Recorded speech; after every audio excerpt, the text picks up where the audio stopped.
மக்கள் நிருபர் நேயர்களுக்கு வணக்கம். நடிச்சவனை பொழந்து கட்ட இப்ப படிச்சவன் தமிழ்நாட்டில் உதயமாயிட்டார். நடிச்சு மக்களை ஏமாத்தி ஆட்சியை பிடிச்சவனுக்கு மத்தியில இன்னைக்கு ஒரு பிரளயத்தை ஏற்படுத்தி அண்ணாமலை அவர்கள் ஒரு புதிய அரசியல் உத்வேகத்தோட இன்னைக்கு வெளியே வந்துட்டார். பாரதிய ஜனதா கட்சியில 18 மாச காலமா அவர் பட்ட கஷ்டம் நஷ்டம் கொஞ்சம் நஞ்சம் இல்ல. பாரதிய ஜனதா கட்சி வளர்ந்ததுன்னு சொன்னா அண்ணாமலையினாலதான் பாரதிய ஜனதா கட்சி தமிழ்நாட்டுல உயிரூட்டப்பட்டது.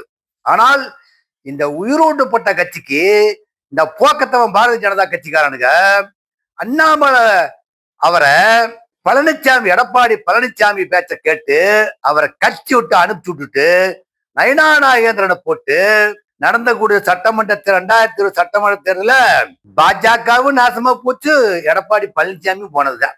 அண்ணாமலை இருக்கிறப்ப கூட 4 தொகுதியில் ஜெயிச்சாங்க. இப்ப நயனா நாகேந்திரன் அவர் சொந்த தொகுதியில நின்று ஜெயிக்கிறதுக்கு முடியல அவர்னால. ஆனால் அண்ணாமலையுடைய வரவு இப்போ ஒரு புதிய சகாப்தத்தை ஏற்படுத்தும் என்பதுல துளி கூட ஐயம் இல்லை. இருந்தாலும் அவர் இதுக்கு முன்னையே வந்திருந்தார்னு வச்சுக்குங்க. என்னைக்கு எடப்பாடி பழனிசாமியும் பிஜேபி அமித்ஷாவும் சேர்ந்து தூக்கி அண்ணாமலை எரிஞ்சாங்களோ அப்பவே புது உத்வேகத்தோட கட்சி ஆரம்பிச்சிருந்தா இந்த நடிச்சவன் கட்சி காணாது போயிருக்கும். இந்த நடிச்சவன் விஜய் இருக்காங்க இல்லையா, அவன் கட்சி காணாது போயிருக்கும். இப்போ நடிச்சவனை பொழந்து கட்டுறதுக்கு வரார் பராக் அண்ணாமலை வந்துட்டார். நடிப்பினுடைய உச்சம்னு சொல்லிக்கிட்டு இருந்தவர் தான் யாரு, இன்னைக்கு இருக்கக்கூடிய முதல்வர். ஆனால் படிப்பினுடைய உச்சம் அண்ணாமலை. இப்போ அண்ணாமலை சினிமாவில் நடிக்கிறதுக்கு ஈஸியா வரலாம். ஆனா இந்த முதலமைச்சர் விஜய் இருக்கிறார் இல்லையா, ஐபிஎஸ் எழுதி பாஸ் பண்ண முடியாதுங்க.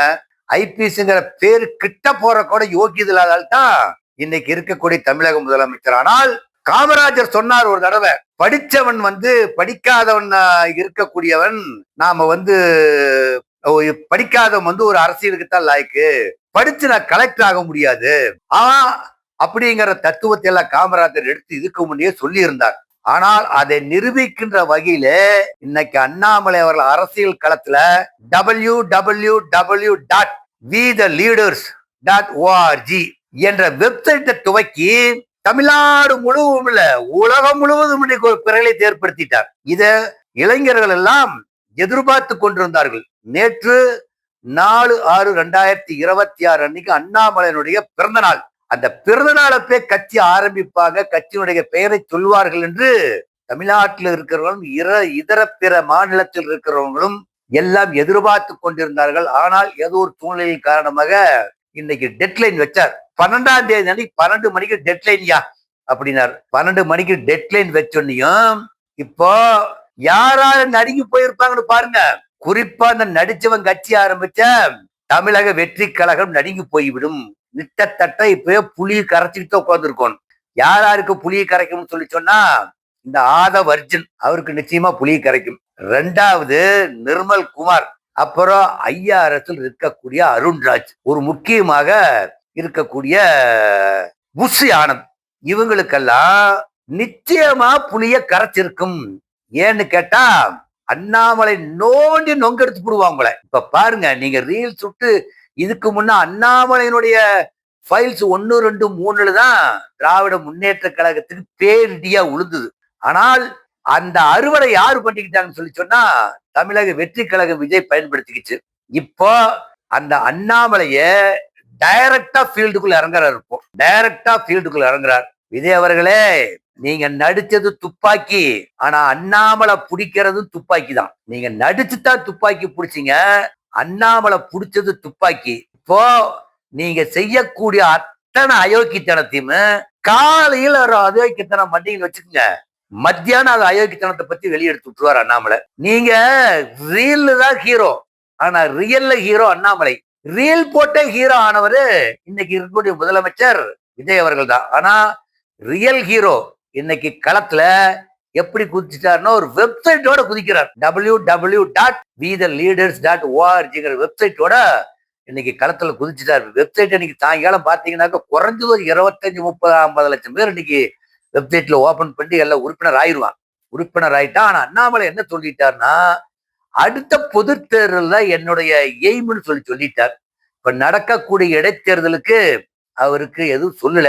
ஆனா என்னுடைய அடுத்தது பொது தேர்தல் தான். பொது தேர்தல்னா நாடாளுமன்றமும் பொது தேர்தல் தான், சட்டமன்றமும் பொது தேர்தல் தான். இதை எதை சூஸ் பண்ணுவாங்கிறது காலப்போக்குல தான் தெரியும். இப்போ நயினா நாகேந்திரன் கிட்ட போய் கேக்குறாங்க இன்னைக்கு, ஏங்க இந்த மாதிரி தமிழக பாஜக முன்னாள் தலைவர் அண்ணாமலை வந்து கட்சி விட்டு போயிட்டாரு, உங்க கட்சி பாதிக்க மாட்டா? எங்களுக்கெல்லாம் ஒன்றும் பாதிக்காதுங்க. எங்களுக்கு ஒன்னும் ஒரு பையன் கட்சியில இருந்து போக மாட்டானுங்க. எங்களுக்கு எந்த விதமான பாதிப்பும் இல்லை. எங்க கட்சி அப்படியே ஸ்ட்ராங்கா நிக்குது. இது வந்து இதால வளர்ந்த கட்சிங்க. இப்ப பல நூற்றாண்டு காலமா இருக்கக்கூடிய கட்சி. அண்ணாமலை புதுசா வந்து எங்களை எந்த விதத்திலையும் பாதிக்காதுன்னு அடிமனசுல பயத்தை வச்சுக்கிட்டு வெளியே அறிக்கை விட்டுட்டு இருக்கிறாரு. அடிமனத்துல நயினா நாகேந்திரன் பிற்காலத்துல சொல்ல முடியாது, அண்ணாமலை சேர்த்து கட்சி ஒடியாந்தால் ஒடியாந்துருவாரு. இப்போ பாரதிய ஜனதா வெளத்து போச்சு. ஏதோ இப்ப வாங்கிட்டு இருந்த அந்த ஓட்டுங்களை பூரா முடிஞ்சே போட்டார் பாரதிய ஜனதா. தமிழ்நாட்டுல வந்து அண்ணாமலை என்னைக்கு புதிய கட்சி உருவாக்குறேன்னு சொல்லி சொன்னாரோ, பாரதிய ஜனதாவுக்கு பாரதிய ஜனதா மாறி போயிடுச்சு. அண்ணாமலை கட்சி உருவாக்குறாரு, ஆனா பாரதிய ஜனதா கட்சி மாறி போச்சு. நீ அங்க இருக்கிறதுக்கு யாரும் இல்ல. பழைய மாதிரி ஓட்டு லிஸ்ட் எடுத்து பார்த்தாக்கா வேட்பாளர்கள் கடைசிய அந்த நோட்டாவுக்கு கீழே தான் ஓட்டு. நீ அவங்களுக்கு நோட்டாவுக்கு நீ மேல வரவே வராது. இப்ப நோட்டாவை முறியடிச்சவர் தான் அண்ணாமலை. அண்ணாமலை வந்ததுக்கு பின்னால நோட்டாவில ஓட்டு போடுறது குறைவா இருந்தது. அதுக்கு முன்னால என்ன ஆச்சுன்னா, நோட்டாவில 5000 ஓட்டு வாங்கியிருந்தா பிஜேபி எவ்வளவு வாங்கியிருக்கு? ஒரு 500 ஓட்டு 600 ஓட்டு வாங்கியிருக்கு. நோட்டாவுக்கு கீழே பேரு வாங்கி ஓட்டை விட்ட கட்சி தான் பிஜேபி. இதுக்கு முன்ன எல்முருகன் இருந்தாங்க, யாராவது தமிழிசை சவுந்தரராஜன் இருந்தாங்க, எல்முருகன் இருந்தாங்க, நயினா நாகேந்திரன் கூட இருந்து வந்து பார்த்தார். பண்ணையார் அரசியல் பண்ணி பார்த்தார், ஒன்னும் படிக்கல. பண்ணையார் அரசியல் பண்ணி பார்த்து ஒன்னும் படிக்கல. தமிழிசை சவுந்தரராஜன் தமிழகத்துல வந்து தாமரை மலர்ந்தே தீரும்னு சொல்லி சொன்னாங்க. அவங்க போய் ஒரு இடத்துல கவர்னரா தூக்கி போட்டாங்க. இப்ப அப்படியே தாமரை குப்பர் அடிச்சு கிடக்குது. இப்ப நின்று பார்த்தாங்க, அவங்களும் எல்லாம் குப்பர் அடிச்சு கிடக்குது. இப்போ எல் முருகன் அவர் அவனாட்சியில் என்ன பாடுபட்டார்னு தெரியும். அவர் அங்க ஒரு சாதாரண ஒரு கமலிங்கிற ஒரு 23 வயசு லேடி எல் முருகனை தண்ணி காமிச்சு விட்டுருச்சு. இதுக்கு முன்னால ஊட்டியில போய் எம்பி தொகுதிக்கு நின்னாராங்க, ஆறாத்தா தண்ணி காமிச்சு விட்டாரு. அப்போ ஓட்டு போட்டு நின்று ஜெயிச்சு மந்திரி ஆகிறதுக்கு தகுதியற்றவன் தானுங்க பாரதிய ஜனதா கட்சிக்கார தமிழ்நாட்டுல.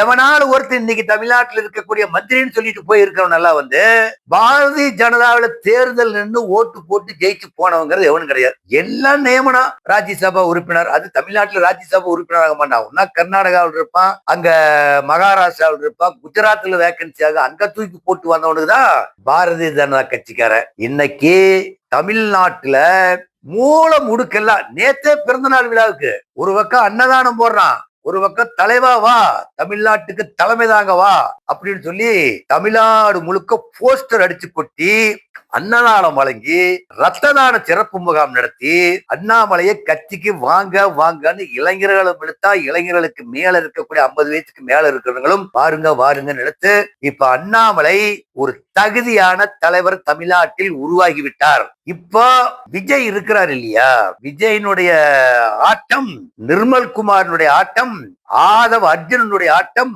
புஷி ஆனந்தனுடைய ஆட்டம், இப்ப அந்த இந்து அறநிலையத்துறையில ஒரு ரமேஷன் ஒரு மந்திரி உட்கார்ந்துகிட்டு ஆட்டாட் நாட்டிட்டு உட்கார்ந்து இருக்கிறாரு இல்லையா, அவருடைய ஆட்டம், எல்லாத்தினுடைய ஆட்டத்தையும் அண்ணாமலை சும்மா ஒரு கலக்கி விட்டுருவாருங்க. ஒண்ணும் பண்ண முடியாது. நீங்க ஏற்கனவே திராவிட முன்னேற்ற கழகத்துல ஊழல் பண்ணுனான்னு சொல்லி போட்டுதான் நீங்க பிரச்சாரம் பண்ணி கத்தாமுசான்னு பண்ணிட்டு இருந்தீங்க. நீங்க பாருங்க நீ என்ன நடக்குதுன்னு பாருங்க தமிழ்நாட்டுல. அண்ணாமலை அவர்கள் ரஜினிகாந்த் நடிச்ச அண்ணாமலை மாதிரிதான், ரஜினிகாந்த் நடிச்ச அண்ணாமலை மாதிரிதான் இன்னைக்கு அண்ணாமலை என்பவர் தமிழ்நாட்டில் புதிய கட்சிக்கு பெயர் வைக்கல, ஆனா அரசியல் இயக்கமாக மாற்றுவேன்னு சொல்லிட்டார். அரசியல் இயக்கமாக மாற்றுவேன்னு சொன்ன ஒத்து சொல் ஒரு தடவை சொன்னா அது 100 தடவை சொன்ன மாதிரி. யாரு பஞ்சு டைலாக்கு? அண்ணாமலையில நடிச்ச ரஜினியுடைய பஞ்சு, பாட்சாவில நடிச்ச ரஜினியுடைய பஞ்சு டைலாக். இன்னைக்கு அண்ணாமலை ஒரு தடவை சொன்னா அது 10,000 தடவை சொன்னதுக்கு அர்த்தம். அந்த அளவுக்கு வெகு ஸ்பீடா போயிட்டு இருக்கிறவர் தான் அண்ணாமலை. இன்னும் ஒரு வாரத்துல தமிழக வெற்றி கழகத்தினுடைய நிலைப்பாட்டை எண்ணி பார்க்க வேண்டும். இப்போ திருச்சியில் நடந்த மாநாட்டுல, திருச்சியில நடந்த விஜய் வந்து அங்க பேசிட்டு போறாரு, முதலமைச்சர் தான் வந்து பேசிட்டு போறாரு. என்ன பேசுறாரு? ஒரே வாரத்துல வந்து எங்களுக்கு வந்து 6 மாசம் அமைதியா இருக்கணும், துள்ளி கூச்சிட்டு வேற மாதிரி பண்றாங்க அப்படின்னு சொன்னாங்க. ஒரு மானமுள்ள ரோசம் உள்ளவரா இருந்தா நீங்க வந்து உதயநிதி வீட்டுல போய் கும்பிடு போட்டு அங்க ஆதரவு வாங்கிட்டு, மு க ஸ்டாலின் வீட்டுக்கு போய் ஆதரவு வாங்கிக்கிட்டு அப்போ உங்களை ஆட்சி தக்க வச்சுக்கணுங்கிறக்க அப்ப உங்களுக்கு அந்த வீராவாசத்துல பேசியிருக்க வேண்டும். நீங்க அவங்க வீட்டுல பார்க்காம உதயநிதி வீட்டுக்கோ மு.க.ஸ்டாலின் வீட்டுக்கோ போகாம நீங்க திருச்சியில வச்சிருந்தா நீங்க எல்லாம் உத்தமான கட்சிக்கார யோகிதமான கட்சிக்காரன் சொல்ல அங்க போய் ஐயா சாமி எனக்கு பிச்சை ஓடுங்க ஆட்சி கொடுங்க ஐயா அப்படின்னு சொல்லி நீங்க சொன்ன மாதிரி முதல் நாளே தேர்தல் முடிஞ்சு 2வது நாளே சொன்னீங்க 6 மாசத்துக்கு தொந்தரவு பண்ணலன்னு. அதே மாதிரி தொந்தரவு பண்ணாதீங்க. உங்க விட்டு இருக்கிற கட்சிக்காரன் தயவுலதான் நாங்க இருக்கிறோம். காங்கிரஸ்கார வந்திருக்கிறேன், கம்யூனிஸ்டுக்கார வந்திருக்கிறேன். இந்த விடுதலை திருத்திகளையுமே முஸ்லீம் லீக் கொஞ்சம் அனுப்பிச்சு விடுங்க, எங்களுக்கு கொஞ்சம் ஆதரவா இருக்கிறது சொல்லி கெஞ்சி கூத்தாடி ஆட்சியை புடிச்சிட்டு இப்ப தூக்கி எறிஞ்சு பேசுறது பார்த்தா ஒன்னு டிஎம்கே, ஒன்னு டிவிக்கு, ஒன்னு டிஎம்கேங்கிறாங்க. நீ அடுத்தது இருக்குது வாங்க. அண்ணாமலை கட்சி ஆரம்பிச்ச பிற்பாடுதான் உங்களுடைய வேடிக்கை என்னங்கிறது தெரியும்.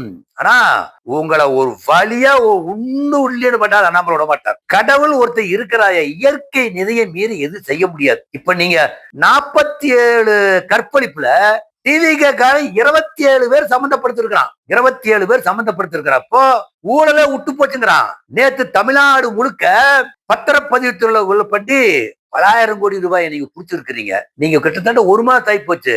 அப்ப போய் புடிச்சிருக்கிறப்ப அங்க ஊழல் நடந்திருக்க கூடாதுல்ல. ஊழல் நடந்திருக்குன்னா உங்க யோக்கியது என்னன்னு தெரியுது இல்லையா? நீங்க நேத்து தான் ரைடு விடுறீங்க. தமிழ்நாட்டில் இருக்கிற அத்தனை பத்திரப்பதிவு துறைக்கும் ரைடு விட்டு அங்க போய் சிங்கிள் பைசா எடுக்காம இருந்து அறிக்கை விட்டு இருந்தீங்கன்னா நாங்க வந்தோன்னையும் அதிகாரிகள் திருந்திட்டாங்கய்யா, கையில இல்ல ஊழல் இல்ல, பத்திரப்பதிவுத்துல அதிகமா ஊழல் நடக்குது, அந்த மதுரையில் இருக்கக்கூடிய ஏகே மூர்த்தி ஊழல் பண்ணிட்டான்னு சொல்லி போட்டு நீங்க பட்டவர்த்தமா சொல்லி போயிட்டு நீங்க உள்ள போனீங்க.